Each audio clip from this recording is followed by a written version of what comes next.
Jacques, il y a beaucoup de Juifs maintenant de la diaspora qui font la Aliyah, qui retournent en Israël. Est-ce qu'on pourrait dire que cette prophétie de Israël, qui sont non-croyants, est en train de se réaliser en ce moment?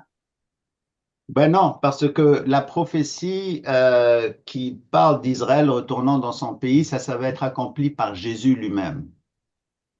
Alors Jésus, c'est lui qui va amener Israël, c'est-à-dire les Juifs dans la terre d'Israël, et il va toujours avoir, la majorité des Juifs ont toujours été en dehors d'Israël, après la diaspora bien sûr, et ça va être le cas, je crois, jusqu'à la seconde venue. Maintenant, il y a beaucoup de Juifs qui vont en Israël, mais beaucoup, c'est relatif. On parle peut-être de moins de 100 000, peut-être l'année passée. Et on n'oublie pas aussi que en 2023, il y a eu 83 000 Juifs qui ont quitté le pays d'Israël. OK. Alors, il y en a qui y vont et il y en a qui en sortent, d'accord? Parce que c'est quand même difficile d'y habiter, d'accord? Surtout si on habite à côté là, de la strip de Gaza ou à côté de West Bank, et ainsi de suite. Mm. Donc, la prophétie va être seulement pour plus tard. Je sais qu'il y en a beaucoup qui enseignent qu'aujourd'hui, ils essayent de pousser les Juifs d'aller en Israël. Ils vont même payer leur ticket et ainsi de suite. Ça, c'est des missions chrétiennes.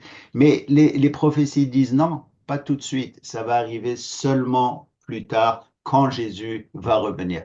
Et d'ailleurs, Jésus nous dit au Matthieu 24, il dit très clairement, que quand vous voyez les armées venir autour d'Israël, et ça c'est dans Luc aussi, quittez Jérusalem, quittez la Judée, Mm. quittez si vous voulez Israël, parce que c'est là où toutes les nations vont se rassembler, c'est là qu'où Armageddon va avoir lieu. D'accord? OK. Donc c'est là, oui, Merci. bien sûr. Je sais que Mais la vallée des ossements qui sont en train de se rassembler, les ossements secs, c'est pas ce qui se passe présentement. pardon, excuse-moi. La vallée dans Oui, Ézéchiel, c'est ce qui se passe 4, en ce moment. c'est ce qui se passe, hein? C'est ce qui se passe. Mais ce n'est pas encore, je veux dire, mais il y a une chose qu'Ézéchiel dit, je crois au verset 7 d'Ézéchiel 38, il voit toutes ces os se rassembler, former un corps, mais il dit, mais où est l'esprit?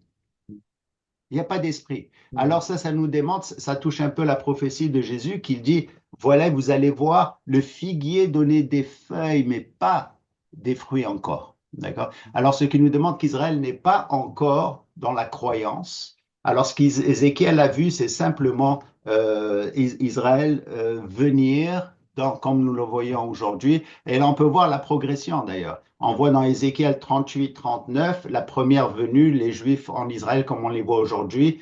Ézéchiel, c'est-à-dire c'est 36, 37 plutôt. Ensuite, Ézéchiel 38, 39, vous avez la guerre de Gog et Magog.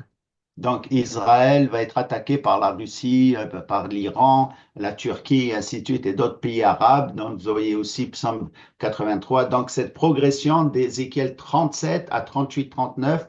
Et ensuite, commençant chapitre 40, vous avez le millénium. Vous avez, si vous voulez, le temple du millénium jusqu'au chapitre 48 lui-même. Donc, c'est cette progression qu'on peut voir dans le livre d'Ézéchiel.